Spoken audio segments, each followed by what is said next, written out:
All right, Shalom. First and foremost, I want to give all praises, glory, and honor unto Yahweh, Bahashim, Yahweh Shai, Bahashim, Harakaha Kodash. A double honors unto the apostles and elders of GMS Great Millstone, and a sincere shalom to Yakim, bringing out this word in diligence and in truth. And as we read the lesson of this, what's like the title of this lesson, the image of the beast is fully alive, man. And we're living in a time of great prophecy, and ultimately, Revelation the 13th chapter is speaking, right? And this chapter is very heavy within the spirit because it concerns the image of the beast. It concerns the mark MOTB, which is the CHI to the P, and it tells you exactly what's going to occur as far as the new technocratic system and the economic system in which is going to um, occur here on Babylon the Great, man. As well as going into the 10 heads. It's like the 7 heads and 10. Oops, what the heck happened? 7 heads and 10 horns in this Greco-Roman system. Um, so like the screen started tripping. But nevertheless, there's a couple articles that I want to go into. The first one is from the Time magazine. Now these articles are from End Time Headlines, and it says Time magazine's 2025 Person of the Year frontrunner is AI, right? So here it is. Time magazine always has a person of the year or someone that they would, put on the front of their magazine to, highlight their life or accomplishments, or whatever the case is. And you see that this is not a person. This is AI, right? As Elder Yashwamba always says, artificial idumia, right? And it says the Time magazine of the year, or the magazine of the year, Time person of the year, AI, changing the world, right? And it's through this system, artificial intelligence, in which Esau is going to, create a god, man. And when we go into the scriptures for example, the book of Bel and the Dragon, it gives forth an account of basically an idol, um, not being able to move, not being able to speak nor eat, and the king and its citizens worshiping that idol because they believe it held some sort of power and was actually eating the sacrifices given unto it, right? Now, it was done through, I believe, prophet Daniel, that idol, was of none effect. Matter of fact, let's grab it. 1 second.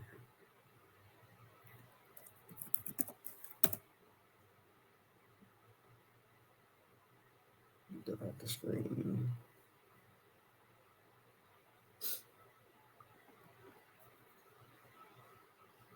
There, right? It says in King, uh, Astyages was gathered to his father of Cyrus of Persia, received his kingdom. That's not a Xerxes. That's not a Xerxes. 1 second. Let me make sure I'm giving them.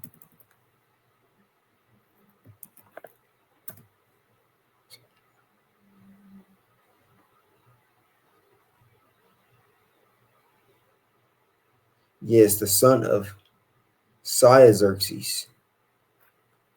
That's what that is.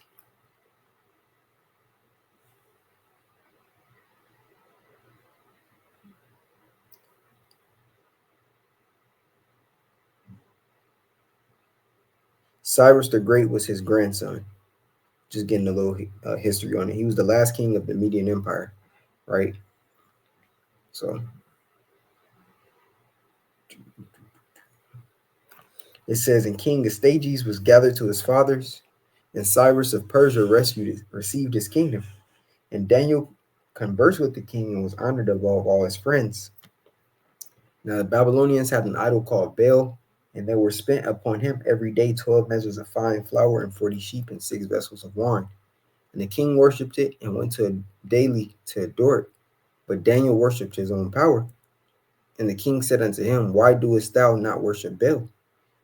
Who answered and said, because I may not worship idols made with hands, but the living power, Yahweh, who hath created the heaven and the earth and have sovereignty over all flesh. Then said the king unto him, Thinkest thou not that Baal is a living power? Seest thou not how much he eateth and drinketh every day? Then Daniel smiled and said, O king, be not deceived, for this is but clay within and brass without, and did never eat or drink anything. Right? So as you continue to read, you see that, the idol Baal, never did eat or drink anything. It never spoke, it never had any movement. But what we're seeing in today's age, is now Esau is created to the point where these idols, so to speak, have power. They've gained life, through artificial intelligence, to the point where you have, these artificial beings talking to you, man. Have this electronic processor being able to give you answers at an instant, being able to give you advice, economically, life advice, and it's coming from a system in which, has never experienced life, right? It's an algorithm based off of Esau's mind, right? And he's telling you, hey, you're going to worship this, right? So it says, as 2025 draws to a close, speculation is mounting over who will be named Time Magazine's Person of the Year. Yet the overwhelming frontrunner isn't a human being at all. It's AI. Prediction markets and public betting platforms show AI leading the field by a wide margin, surpassing global leaders, innovators, and cultural figures who typically dominate the short list. Here it is. These are individuals who, came up through the whatever school system and or family line in order to, make a name for themselves.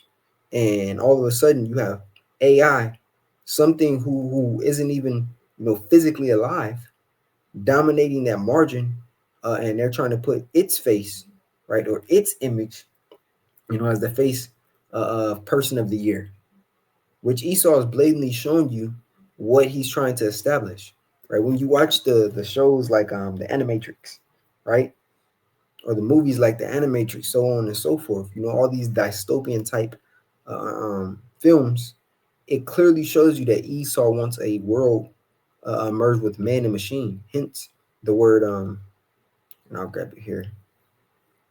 Not technocratic. It's called dang, what will the word come back to me? But it's basically merging man with machine. Biohumanism, transhumanism, called on Yabashim Rashai. There it is. Right? He wants a transhumanist world. It says the belief or theory that the human race can evolve beyond its current physical and mental limitations, especially by the means of science and technology, right? So when we go back into the book of Genesis, and the scriptures speak about the Elohim saying it was good, it was created in the image, right? It was good, meaning what, it was whole, it was sound, it was full, right? Esau is saying, no, creation wasn't good enough. I can make it better. Hence the rebellion against the Heavenly Father, man, right? This is coming from the book of Second Thessalonians, and I'll start here at 7. It says, for the mystery of iniquity doth already work. Matter of fact, I start up at 3. It says, let no man deceive you by any means, for that day shall not come except there come a falling away first, and that man of sin be revealed, the son of perdition, which is Esau Edom. It says, who opposeth and exalteth himself above all that is called the Most High, or that is worshipped, so that he as a power sitteth in the temple of the Most High, showing himself that he is a God, right? And this is that God complex that Esau has, man. Ultimately believing that no one can take him down, that he is the end all be all, that his world will be established as forever, right? Because Esau ultimately wants to make a pseudo kingdom, right? As we're going to be, what's the word? As we shall never die again, as we shall be immortal. And what Esau is trying to fix forth a pseudo immortality, man, right? And where your life is prolonged by his technology. It says who oppose it. This is G480. It says to oppose, to be adversarial. It says to be set over against, to be adverse to, or to withstand, right? Contrary, that's Esau Edom, because the way he sees, his life continuing ultimately, hey, the Lord says otherwise. It says who opposeth and exalteth himself above all that is called God, or that is worshipped, so that he as a power sitteth in the temple of the Most High, showing himself that he is a power man, right? He believes he can be omnipotent, omniscient, and he really believes it now that he has, he set up certain, um, what you call it, basically things within society, that gives him the eyes in the sky, man. You know, infrastructure. He set up certain technological infrastructures, right? For example, the ability to set up these cameras and spy on everyone, right? The ability to have microphones attached to these cameras to hear everyone. Hey, well, he believes that he's now omnipotent and omniscient as Yahweh Bashim Yahushai. That's part of that God complex, right? Ultimately, that pride, when we go into the book of Obadiah, and it tells us the pride of thine heart have deceived thee, right? So going back here into this article, it says in 1982, the magazine famously named the computer as its machine of the year, acknowledging the profound technology shift underway at the time. More than 4 decades later, AI appears to be standing at similar crossroads, right? This is the new technological revolution, right? It says shaping every facet of society with unprecedented speed. It says supporter of AI's candidacy point to its sweeping impact through 2025. Advanced AI tools have transformed industries such as education, journalism, entertainment, software development, and customer service. Automation continues to reshape the workforce, while AI-powered creativity tools have altered how art, writing, and media are produced, right? And we see that heavily, especially media, right? Because now you have so many videos coming out without watermarks, and you're literally questioning if what you're seeing on your phone is real, right? That's how deep this rabbit hole of wickedness goes, man. That's how wicked this system is, to the point where you're questioning if what you're seeing is real. Even when it goes into the writing, right? We understand that Esau uses the media as a sword, but now you can have artificial publications, of what they would be able to call fact or statistics, but it's really just made up. See, since Esau has the power of this algorithm and AI, behind him, he gets to write laws, even in a deeper sense, to where he can have a system. And we already seen it with Snopes fact checking everything, right? Well, he can have it to where AI takes out any type of alternative media and wipe it completely off the internet. Because we understand he's going to use AI to what? Wipe our videos away, right? So this is what it's coming to. He's going to say anything that I don't deem as truth as an act of being a T, and he's going to use AI to help persecute, right? Because it's going to be videos, of things brothers would never do being shown on the news, on the mass media, because he's going to fabricate it to be such. So all in all, this system is ultimately creating forth not only persecution, but it's ushering him in as a king and a god, right? So when we go back here, and in the book of Bel and the Dragon, and we go to verse 6, it reads, Then said the king unto him, Thinkest thou not that Bel is a living power? Seest thou not how much he eateth and drinketh every day? Hey, well, they're saying this in a modern sense by saying, you don't see all that AI is doing to create life, to make it better. You don't see how AI is improving the health of individuals. How it's improving the economic stability of everyone. You know how we've incorporated this program into everyday life to the point where you trying to live without it is harder than living with it. This is what Esau Edom is doing, man. Right? And it's ultimately going to become a prison planet due to him trusting within this system so much. That's why when we, it was all the movies that highlight, for example, iRobot, so forth and so on, man. All these movies that highlight, a bigger network of computers, what's the word? Putting humans captive, right? That's predictive programming, man.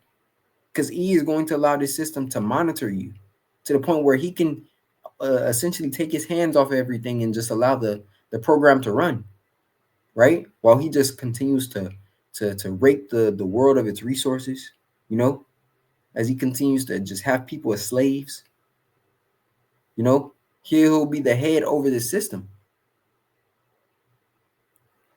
Now, to get into the book of Revelation, the 13th chapter, because that's the point, you know, that's the point of this, man.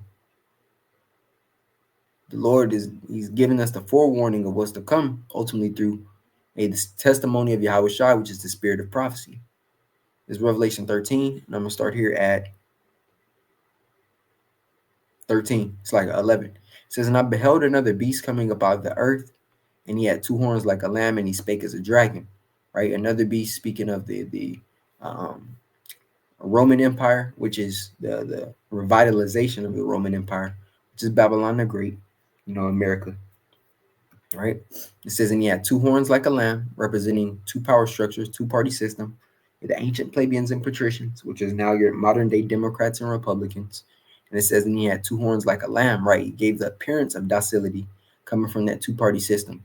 But ultimately, it spake as a dragon, right? Because these politicians within the system, you know, are telling the public, you know, the public fools of what they want to hear.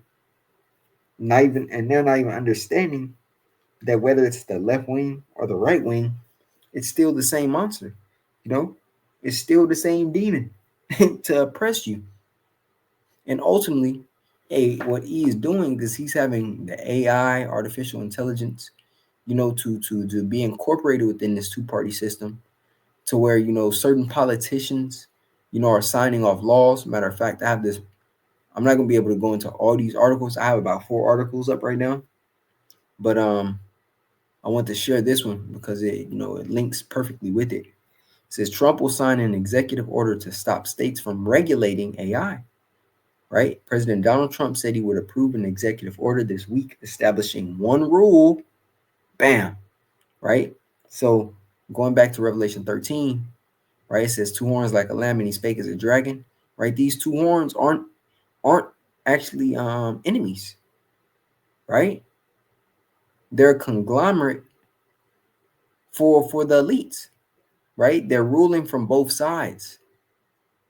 And the politicians are just the faces, you know, of a bigger scheme that the American people are being trapped under.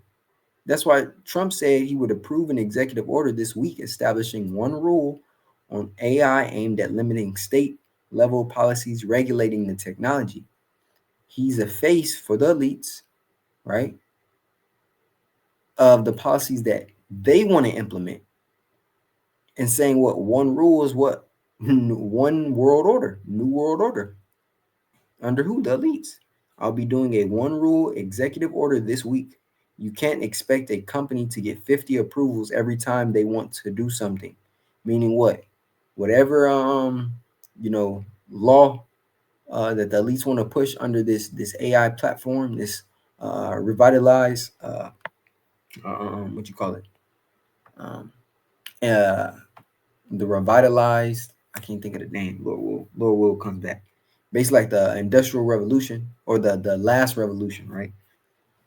Or the technocratic revolution, you could say, right? He's saying, well, I don't want 50 approvals for it. The elites are ultimately saying we don't need 50 approvals. And we're gonna push this one rule or law right from the top. Anytime we want to establish something is a law, we're going to push it right from the top, and there is no opposing it. You know, your governors, your local officials aren't going to have any power to stop it, right? Once we say it's law, it's law. Since Trump moves comes amid growing concerns from the tech industry about a patchwork of state regulations that could stifle innovation in AI. A field screen, it's like a field scene is critical to U.S. economic competitiveness against rivals like China. Says the executive order would likely direct federal agencies to preempt state laws on AI deployment, safety standards, and data privacy, creating a unified national framework instead. Right? Basically saying, once we push it, hey, it is what it is. Once it's signed off as law, hey, all states have to enact it.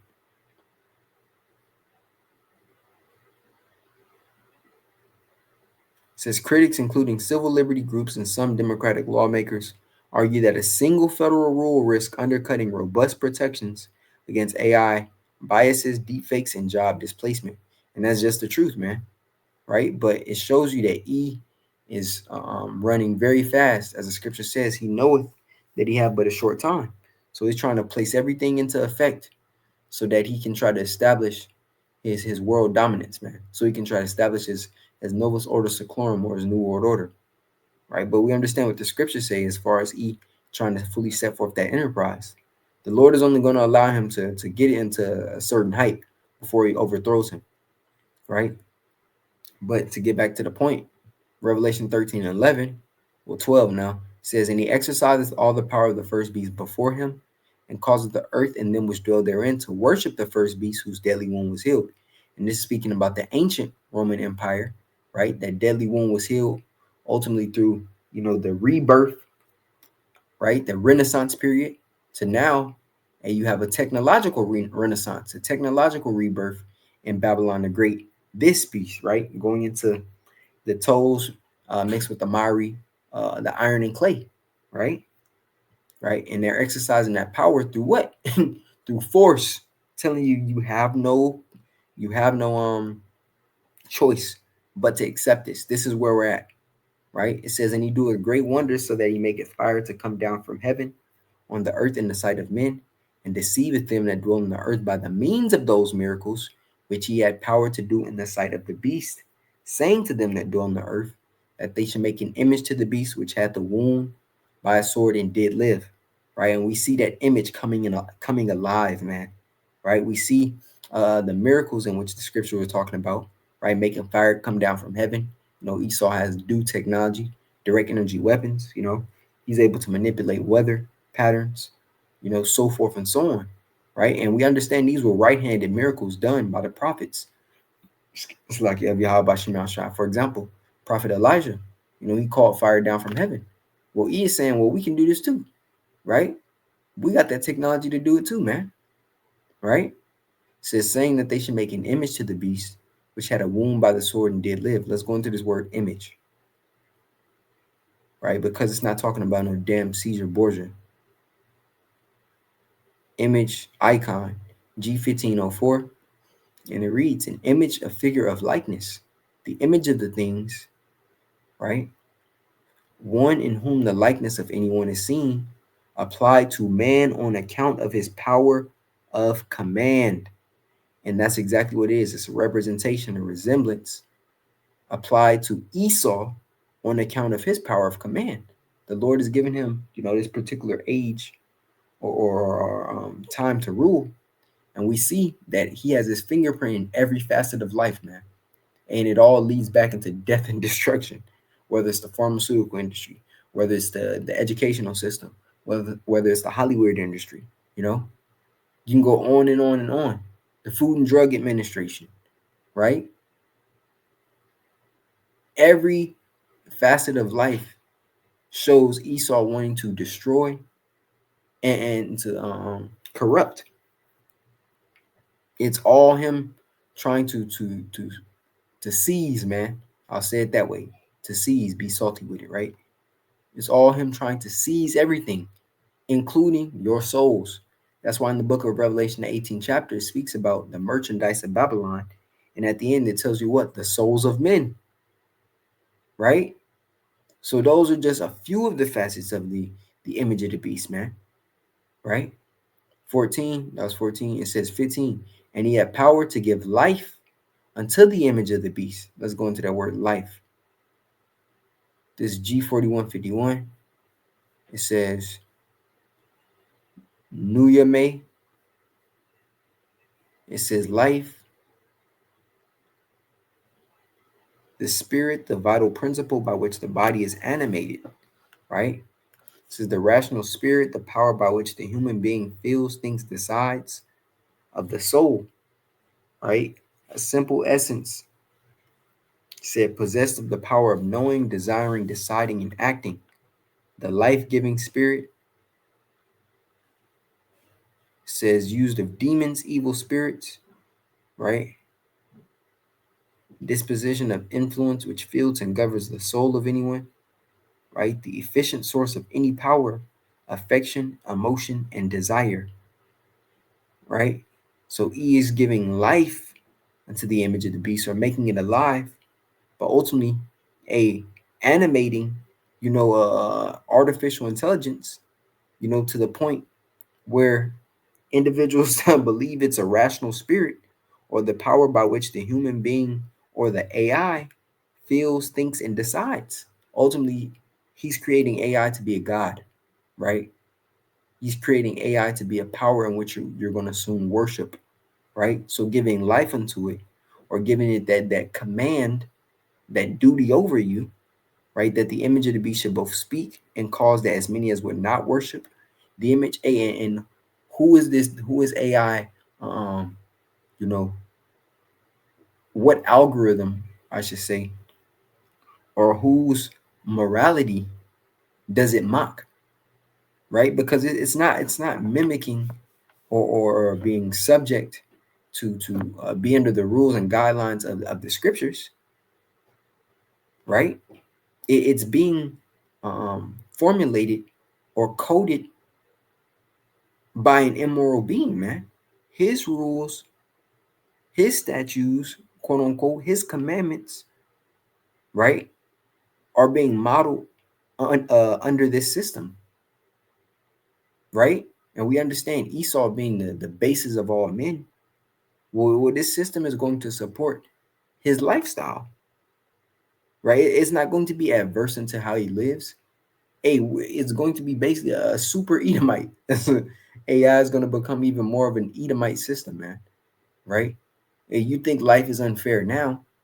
Well, wait until this system is set up as your God, right?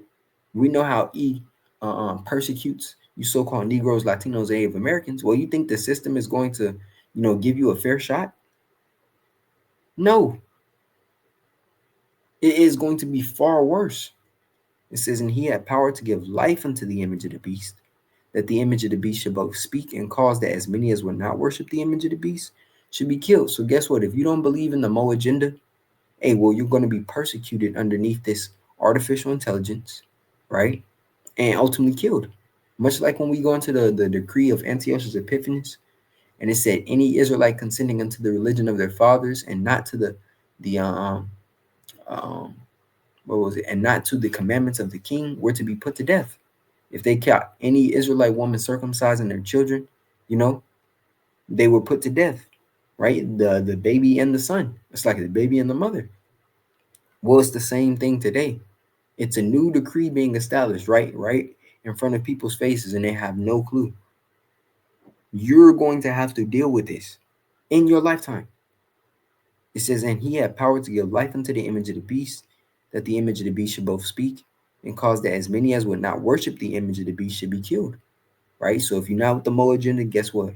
You're going to become a victim and ultimately receive a judgment by not agreeing. If you are against the quote unquote morality of America, right? If you believe in a higher power that's not AI, guess what? Then you can be killed according to what Esau is setting up. Oh, you don't want to take the MOTB? Hey, well, you're going to be killed for it. You're going to be persecuted for it. Oh, you don't believe that a man can be a woman and a woman can be a man? Well, you know the judgment for that. You don't believe that the government is your is your power? Same type of judgment for it, right? He's basically saying, if you're not united with me completely, we're going to persecute you and kill you underneath this system, right? And AI is going to be the judge of that. It says, and he causes all, both small and great, rich and poor, free and bond, to receive a mark in their right hand or in their foreheads. And that mark is the word charagma, which is a physical mark, right? Because this is the system in which, the new economic system is going to be built off of. It's no longer going to be, physical, tangible currency, man. The dollar is going to be done away with. Gold and silver is only going to last for so long before they make everything digital, right? And under this digital system, right? You're going to have to receive this mark, or your privileges and liberties in society are going to be stripped from you, right? You're going to have to be completely reliant and dependent upon Yahweh Shemel Shai for all. And we understand this, man. This is part of that mind state of disconnecting, right? It says, and he causeth all, both small and great, rich and poor, free and bond, to receive a mark in their right hand or on their foreheads. Right, that word is charagma, right? And we're going to go into it. It speaks about an etching, right? Right? It says a stamp, imprinted mark, right?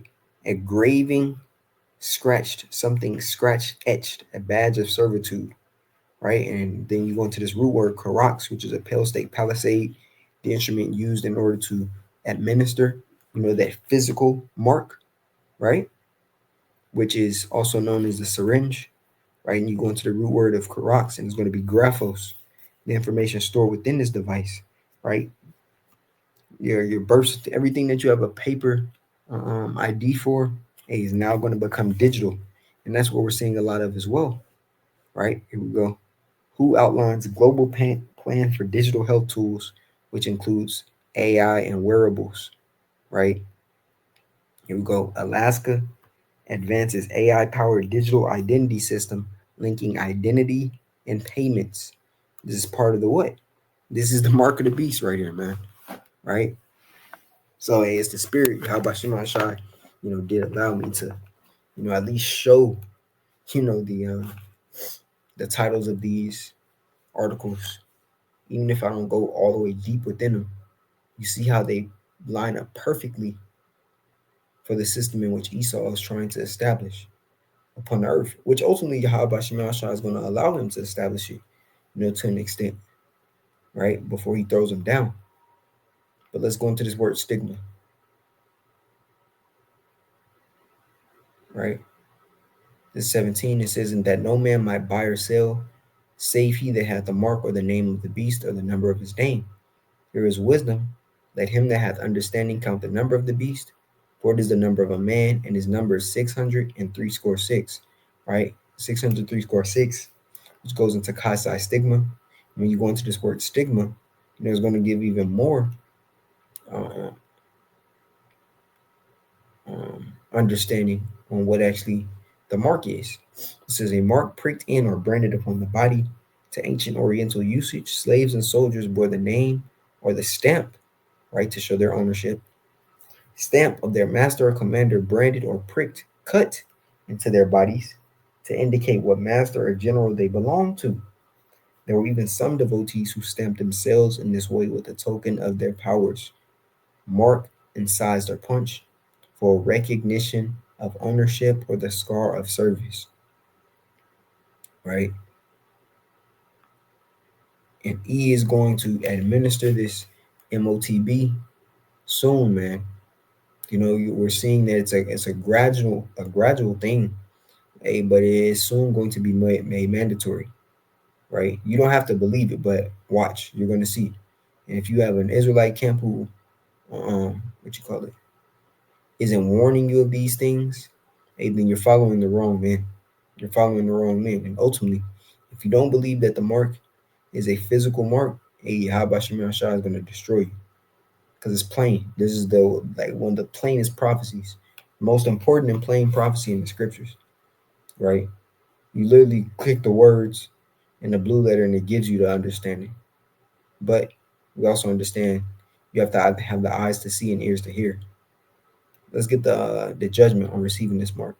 This is Revelation 14, verse 9 and 10. And it reads, and the third angel followed them, saying with a loud voice, if any man worship the beast in his image and receive his mark in his forehead or in his hand, the same shall drink of the wine of the wrath of Yahweh, which is poured out without mixture into the cup of his indignation. And he shall be tormented with fire and brimstone in the presence of the holy angels and in the presence of the Lamb. Meaning what? Those that receive the MOTB, the CHI to the P, it will be destroyed by Yahweh Shema Shai by way of thermonuclear missiles hitting Babylon the Great. It's that simple. We're not sugarcoating it. You're going to partake of the second death, which is America being hit and destroyed by thermonuclear missiles. So That's the point, man. That's the condemnation of receiving this, because we're ultimately saying, and putting Esau, Edom, above Yahweh by Hashem Yahweh Shai, and you're claiming them as your powers. It's like you're claiming Esau instead of them as your powers, right? So the Lord is going to show you who the real power is on the earth. So that's pretty much the point. I go longer, but I believe the point has been made. So Lord willing, this lesson was edifying into the body. That the image of the beast is speaking, man. It's alive. Esau is giving it the power and range, to move, to breathe, so to speak. So Lord willing, this lesson was edifying into the body. I want to give all praise, glory, and honor unto Yahweh, Bahashem, Yahweh Shai, Bahashem, Harakah HaKodash. Double honors unto the apostles and elders of GMS Great Millstone, and a sincere shalom to you, Akim, bringing out this word in diligence and in truth. Shalom.